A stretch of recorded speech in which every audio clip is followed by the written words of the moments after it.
우한폐렴이라고 하는 것이 요새 엄청나게 유행을 하고 있지요. 제가 사스가 발생했을 당시에 중국에 있었고, 또 치료를 하는 데 있어서 한약재가 많이 사용이 됐던 것 같습니다. 그래서 그거에 대해서 잠깐 소개를 해드릴까 합니다. 요즘 우한폐렴은 거의 속보로 매일 방송을 하게 되죠. 그런데 이것이 각 나라들이 이걸 예방하기 위해서 상당한 노력을 하고 있고, 또 전전긍긍하고 있는 것이 아닌가 이렇게 생각이 됩니다. 심지어 북한까지도 출입국 자체를 금지시키는 상황에 이르게 되지 않았습니까? 근데 우한폐렴이 2002년도에 사스와 유사하다, 무슨 동물에서 이렇게 발원되었다, 이런 얘기도 있고요. 2002년 말에 시작한 사스는 2003년도 초에 베이징까지 이제 확산이 됐고, 많은 인명피해를 냈지 않습니까?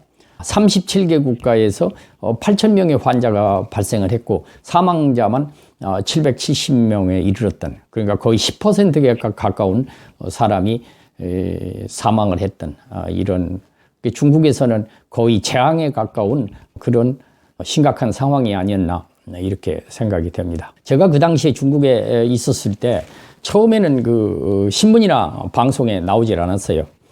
다만 유언비어가 돌았어요. 남방에서 괴질이 발생했는데 많은 사람이 죽고, 동시에 의료진도 이제 죽었다, 이런 소문이 돌았어요.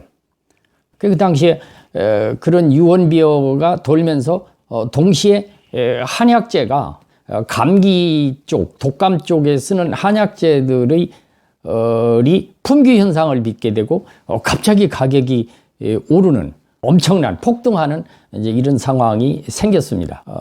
그래 당시에 지도 체계를 보면은 후진타오가 주석을 했지만, 군을 통수하는 사람은 통수권자는 장쩌민이었거든요. 두 사람이 사스를 놓고 마찰이 있었다고 그래요. 후진타오 주석은 격리를 해야 됩니다, 이렇게 얘기를 했고, 장쩌민은 격리하는 거는 반대한다, 이렇게 해가지고 그러다 보니까 이제 사스의 대처가 자꾸 늦어지고, 결국은 매일같이 확산일로를 치달았죠.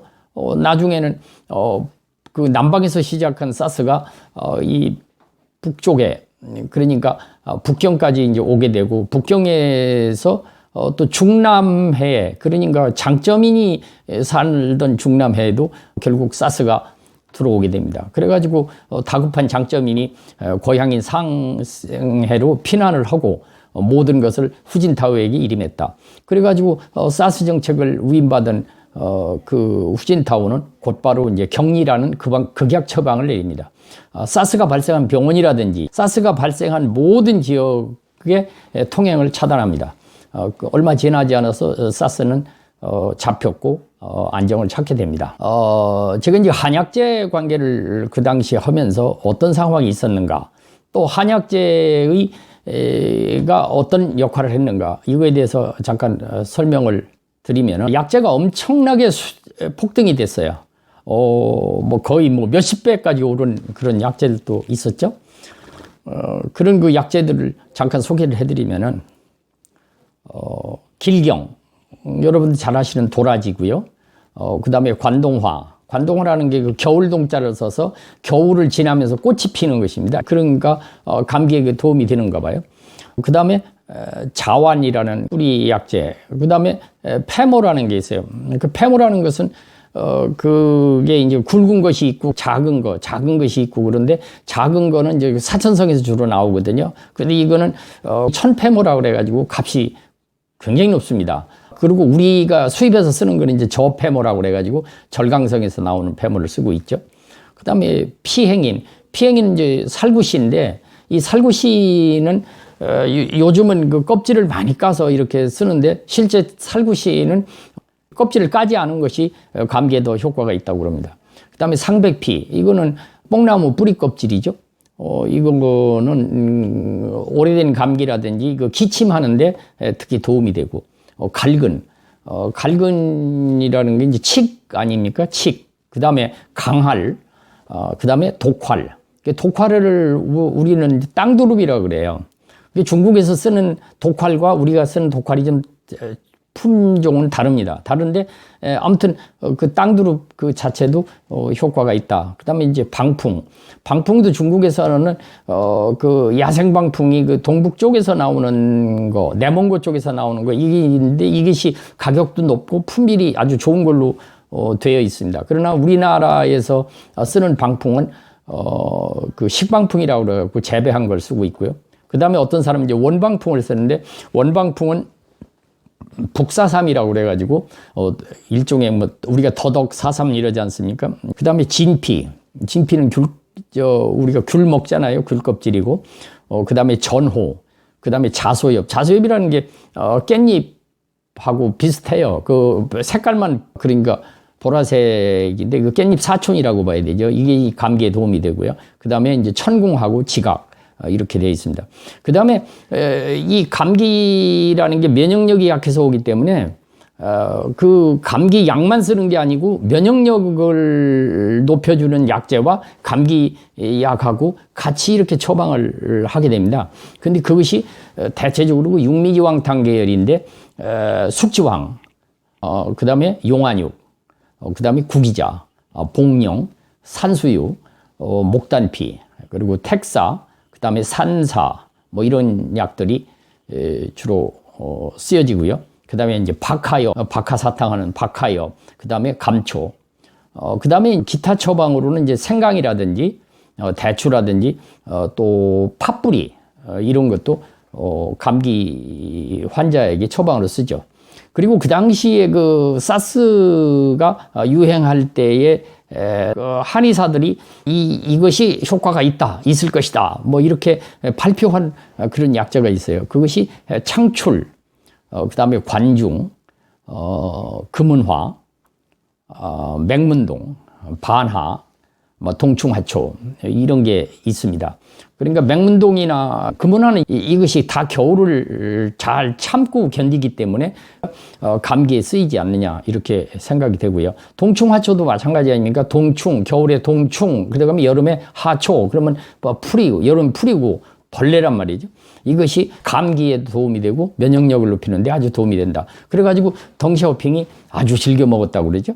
그러면 고급 관리의 선물용으로도 많이 사용을 하게 되고 1kg 가격이 그 당시에 제가 98년도에 갔을 때 1만 위안 정도 했는데 지금은 어느 정도 하는가? 지금 뭐 2, 30만 위안 정도 하는가? 뭐 어마어마하게 비싼 가격이죠. 인민폐로 그렇게 합니다. 그 다음에 면역력을 높이는 것 중에 당나라 때 살았던 그 손사막이라는 사람이 102살 살았는데 이 사람이 주로 어떤 차를 마셨느냐? 인삼하고 복령하고 감초다. 인삼, 복령, 감초 이 세 가지가 아마 면역력을 높이는 데도 도움이 되지 않겠느냐 이렇게 생각을 합니다. 그래서 이건 그러면 어떻게 우리가 해야 되는가 이런 생각이 들어요. 우리가 보통 감기가 들으면요 처음에 가서 무슨 매약을 합니다. 이렇게 뭐가 좋다 뭐 이런 거 제약회사에서 나오는 거 이런 거를 이제 또 하루분이고 뭐 이렇게 사서 먹습니다.